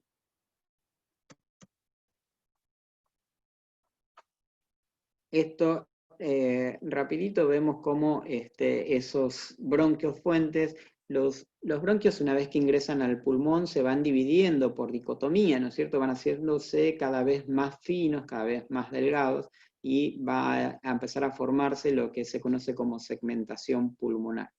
así hasta llegar al lecho pulmonar, ¿no? Entonces vamos a tener del lado derecho, ¿sí?, un lobar superior que se va a dividir en 1, 2 y 3, ¿sí? El primero será el lobar superior, después va a seguir dando, se va a ir ramificando, se va a seguir ramificando esta segmentación. Entonces del lado derecho vamos a tener en el lóbulo superior 3 segmentos, que va a ser uno, va a estar representando el apical o superior, el 2 va a ser el anterior y el 3 va a ser el posterior. Este lobar superior, en el lóbulo superior, me da estos 3 segmentos. En el lóbulo medio, vamos a tener al lobar medio que va a dar al número 4 y al número 5. El 4 que será lateral y el 5 que será medial, y cuando digo medial, digo que lo vamos a encontrar retrocardíaco, ¿sí? En el lóbulo inferior también tenemos los segmentos basales del lóbulo inferior. Fíjense, acá tenemos al número 6, que se lo denomina apical del inferior o de Nelson, y después vamos a tener también segmentos superior, medial, anterior, lateral y posterior, ¿sí? Todos estos segmentos que están enumerados acá, 7, 8, 9, también va a formar parte de esos segmentos. En el pulmón izquierdo, que tenemos 2 lóbulos, vamos a tener el lobar superior, que se va a dividir en 2 segmentos. Pero me va a unir, fíjense, el 1 y el 2. Es decir, si acá tenía apical y el 2 iba a ser anterior, esos 2 segmentos se me van a unir en el lóbulo superior y me va a quedar, perdón, el 2 es posterior y el 3 es anterior, no sé si se los dije así. Entonces, en el lóbulo superior izquierdo, se me van a unir esos 2 segmentos de tal manera que me va a formar el ápico posterior y el anterior me va a quedar solo. De allí van a ser el lingular, que dará también el cuarto y el quinto. El 5 se va a corresponder con el 5 del lado derecho, es decir, que también es medial, y el 4 será lateral. Fíjense que también tenemos un apical del inferior o Nelson en el lóbulo inferior, y luego el resto, ¿no es cierto? Lateral, anterior, medial y posterior en los segmentos basales también. En radiografías simples las veríamos de esta manera, ¿sí? El 3, que es anterior, va a estar en relación, como para tenerlo en cuenta, en relación a la cisura, va a estar apoyado en la cisura, es decir, que si en una placa o en un corte tomográfico lo vemos, vemos una cisura inflamada y una condensación a nivel de la cisura, seguramente estará en relación al lóbulo superior al segmento 3. Y fíjense, el cuarto que se dirige hacia afuera y el 5 que es medial. Y ahí tenemos todos los basales, ¿eh? En el lóbulo inferior, fíjense todo el sector que va ocupando. Puedo tener una imagen, una condensación allí arriba, lo cual no significa que necesariamente forme parte del lóbulo superior. Por eso es importante reconocerlo en los cortes axiales. Por más alto que esté, sabemos que el lóbulo inferior es bien amplio, bien importante y se lo puede reconocer, ¿no? Bueno, esto es más o menos las disposiciones en las que se encuentran los segmentos, más adelante, más hacia atrás. Quiero llegar a las imágenes de tomografía y vemos el ápico posterior, el 1 más 2, y el anterior ahí solito. El ápico posterior, fíjense que está bien en relación al callado de la aorta, entonces cualquier condensación en relación al callado de la aorta también nos puede o nos debe llamar la atención. Esto es un corte axial bien alto, ¿sí? Es una tomografía con contraste, si bien no está teñida completamente, se pueden identificar varias estructuras nerviosas y vasculares, ¿no? Entonces, fíjense, este es un corte bien superior, dijimos, ¿no es cierto? Acá tenemos como machete la tráquea. ¿Qué teníamos hacia el lateral de la tráquea? La glándula tiroides. ¿Se acuerdan? Por encima de la tráquea, el cartílago cricoides, y entre el cartílago cricoides y la tráquea teníamos entonces los lóbulos de la glándula tiroides. Entonces siempre vamos a buscar lo más sencillo, lo que nos sea más relevante, lo más fácil de identificar en el corte. Entonces podemos identificar el cuerpo vertebral, podemos identificar estructuras óseas, como en este caso la clavícula, y dijimos que desde atrás hacia adelante íbamos a tener cuerpo vertebral, después digestivo y después respiratorio. Es decir, que de adelante hacia atrás, respiratorio, digestivo, y ahora sí, los cuerpos vertebrales. Entonces acá vamos a ver por detrás de la tráquea el esófago.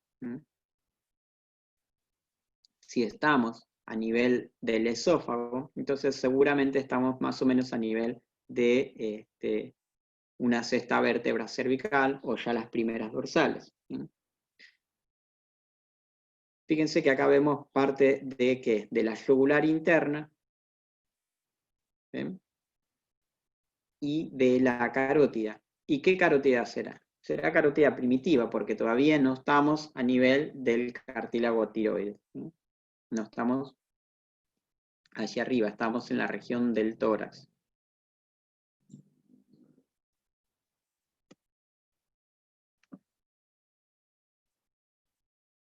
Y acá, fíjense, seguimos con la tráquea, fíjense cómo ya empieza a cambiar su morfología, porque en un momento ya va a empezar a bifurcarse, ¿no es cierto? Estamos en los ápices, en los sectores bien superiores del pulmón. Acá sigue apareciendo el esófago, ¿ven? Fíjense cómo ahí aparece la subclavia. ¿Por qué? Porque veo la vena, perdón, veo la clavícula, y yo tengo que saber o recordar que por debajo de la clavícula se encuentra el canal de subclavio, y en relación a ese canal de subclavio, la arteria subclavia. ¿Se acuerdan desde anatomía? Entonces, fíjense, yugular interna y arteria carótida ahí siendo protegida por la yugular. ¿Ven? Esto que aparece acá es parte de la vena axilar, porque acá estoy en territorio de la axila, ¿sí? Esto es parte de la cabeza del húmero y parte de las escápulas. Algo a tener en cuenta para aquellos que no están haciendo todavía tomografía, es que la posición de tórax, la posición que adopta el paciente en un estudio tomográfico, es en decúbito supino y los brazos están hacia arriba, ¿sí? Es decir, que van a estar por encima de la cabeza. Eso hace que las escápulas se me modifiquen, ¿sí? Y que las cabezas del húmero se me modifiquen. Por eso el paciente no está con los brazos lateralizados al costado del cuerpo. Por eso vamos a ver toda la estructura ósea y todo lo que tenga que ver con planos musculares, ¿sí? Que me va a cambiar la imagen. Vamos un poquito más abajo. ¿Ven? Ahí aparecen otra vez ambas carótidas primitivas, fíjense. Seguimos en la tráquea, seguimos viendo al esófago. Del lado izquierdo dijimos que teníamos carótida primitiva y arteria subclavia naciendo del callado de la aorta. Entonces, cuando sigamos descendiendo, cuando vayamos más abajo, en algún momento me tiene que aparecer ya callado de la aorta. ¿Por qué? Porque acá ya tengo, fíjense, arteria subclavia y arteria carótida primitiva. Si sigo bajando lo voy a encontrar. ¿Ven? Acá tengo vena subclavia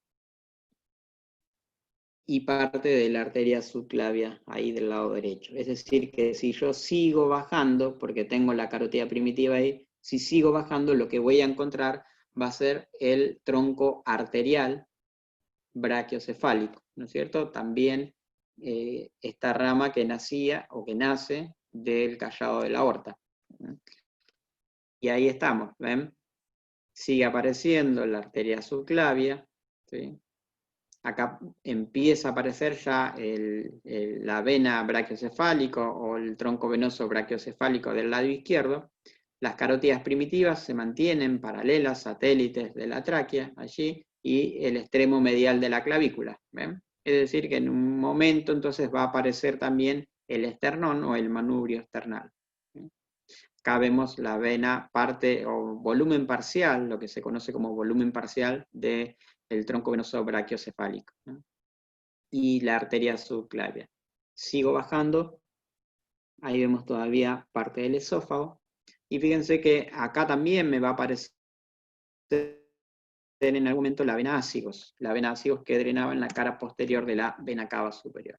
¿Ven? Vemos al esófago, la arteria subclavia otra vez, empieza a esbozarse cada vez más el tronco venoso brachiocefálico izquierdo. ¿Se acuerdan que los troncos venosos tenían direcciones diferentes? Es decir, los dos formaban la vena cava superior, pero el tronco venoso brachiocefálico izquierdo es más horizontal y el derecho es más vertical. Por eso al derecho lo vamos a ver más redondeado y a fíjense, más aplanado, ¿no? Entonces, ahí vemos, fíjense, el tronco arterial brachiocefálico. Ya me desapareció la carótida primitiva y desapareció la subclavia del lado derecho. ¿Por qué? Porque nacían estas dos ramas del tronco arterial brachiocefálico, ¿eh? Y ahí me apareció el esternón.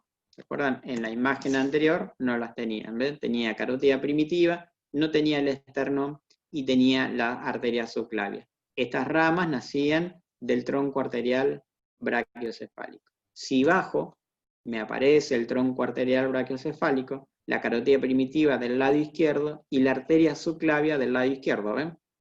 Es decir, que si sigo bajando voy a encontrar entonces el callado de la aorta. Debería ser así.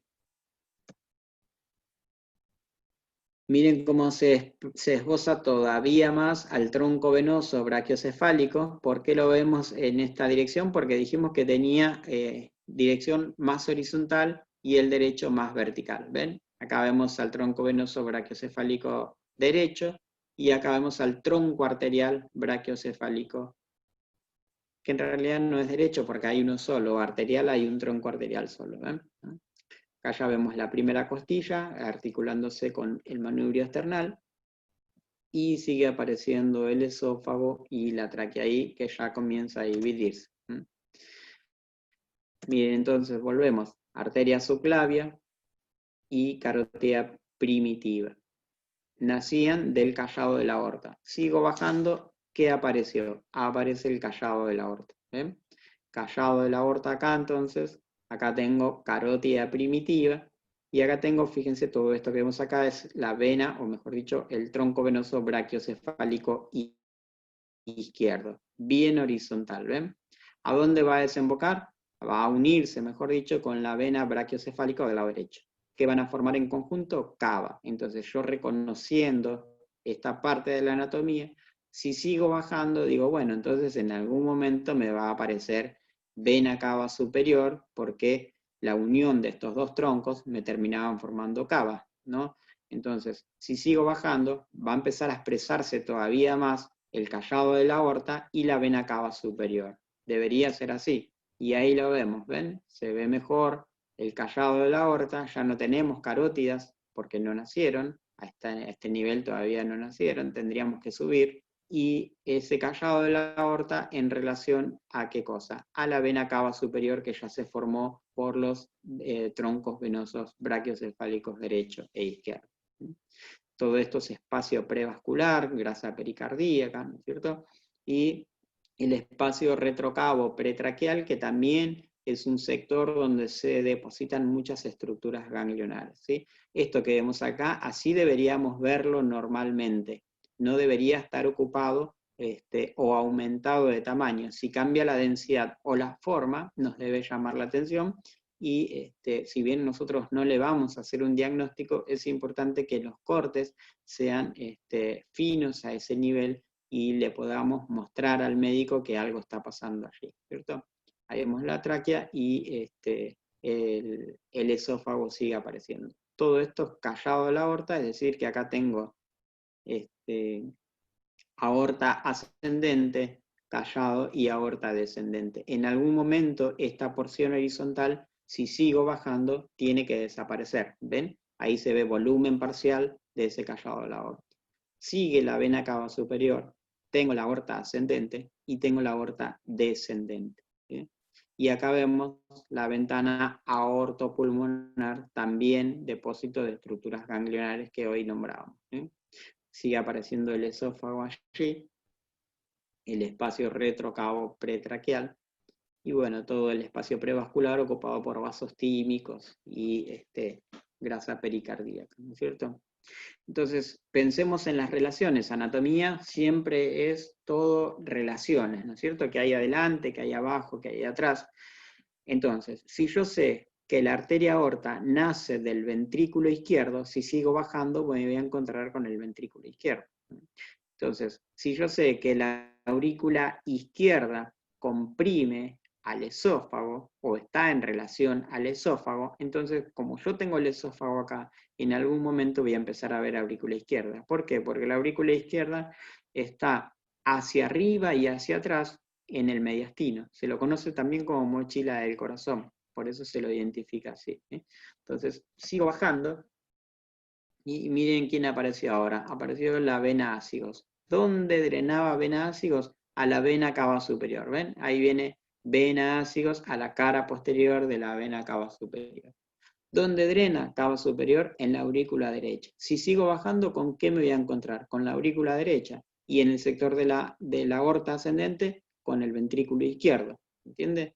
Ahí se ve más a pleno la ventana aórtico-pulmonar y ya la aorta descendente. ¿Ven? Sigue ahí el esófago y comienza a aparecer ya la vena ácigos que va a desembocar ¿en dónde? En la vena cava superior. Ahí vemos ya el ángulo carinal, el bronquio fuente derecho y el bronquio fuente izquierdo. Acá ya tenemos, fíjense, la aorta ascendente, la arteria pulmonar y la vena cava superior.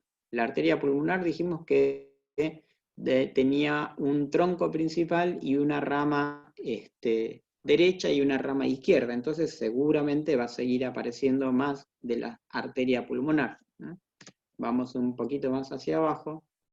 Ven, acá tenemos aorta ascendente, cava superior, bronquio fuente derecho, vena ácigos que hoy dijimos hace callado por el bronquio fuente derecho y el callado de la aorta por el bronquio fuente izquierdo. ¿Ven?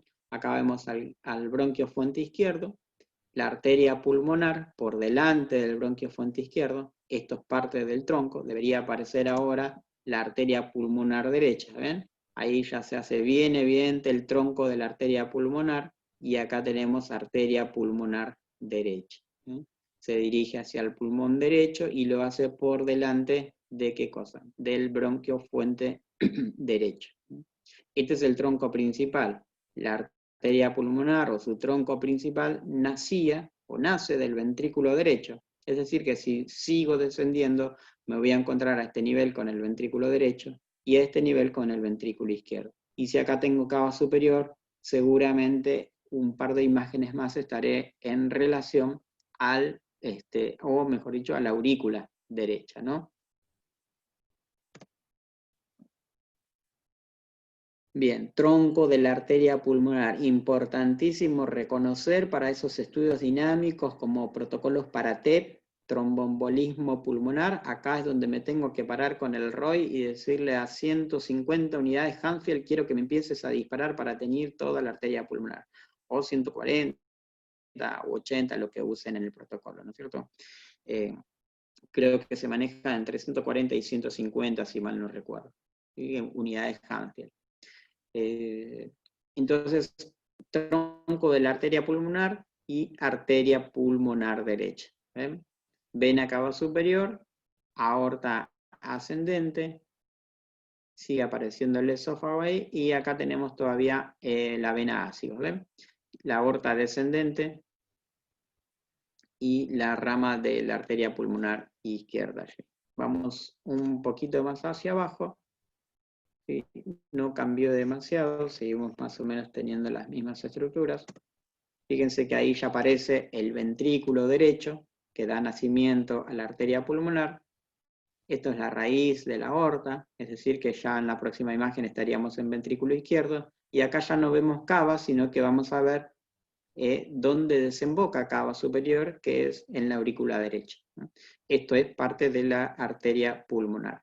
Y acá atrás, en relación al esófago, ¿qué cosa? La aurícula izquierda. ¿Ven? Todo esto es parte del esófago, la aurícula izquierda. Una patología propia de la aurícula izquierda puede generar problemas digestivos. ¿No? Agrandamiento de la aurícula izquierda, por ejemplo. Miren que bien se ve ahí el ventrículo anteromedial o ventrículo derecho, la aurícula derecha, los septum, aurículo ventricular, y el septum interventricular. Acá tenemos el ventrículo izquierdo, fíjense, y la aurícula izquierda allí. ¿Ven? Acá tenemos también otro receso que está ocupado por estructuras ganglionares, el receso pleuroácido esofágico, parte de la aorta descendente. Y ya estamos terminando, ¿bien? Estamos bien abajo ahora. Esto es parte del estómago que tiene contraste oral, ¿ven? Esto es parte del hígado. Y ahí tenemos vena cava inferior. ¿Hacia dónde se dirigía la vena cava inferior? Recibía la sangre del hígado de las venas suprahepáticas, derecha, media e izquierda, y la lleva a la aurícula derecha del corazón, esta vena cava inferior. Otro espacio que está ocupado por estructuras ganglionares es el espacio retroclural, ¿no es cierto? Ahí entre la aorta descendente y el esófago, que también aparece por allí. Esto es ahí abajo. Comienza a aparecer el ángulo esplénico del colon.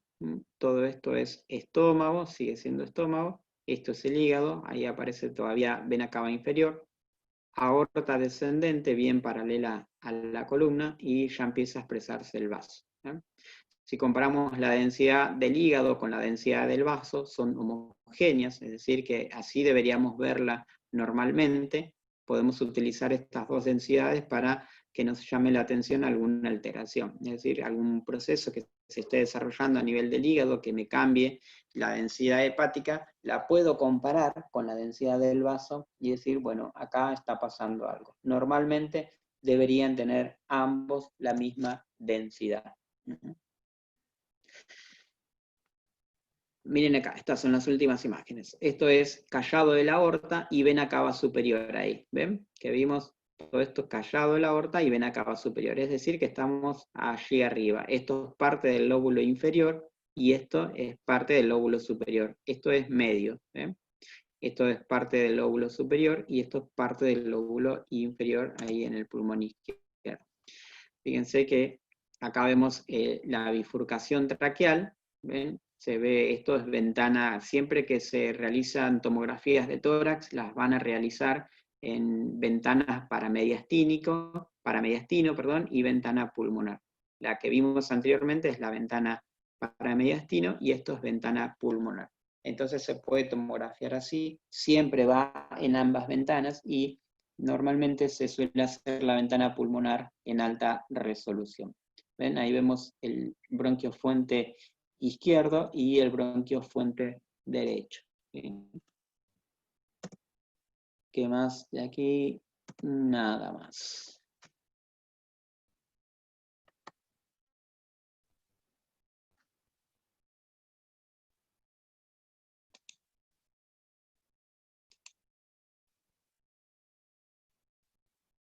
Bueno, pueden desconectar Netflix, conectarse otra vez a la clase.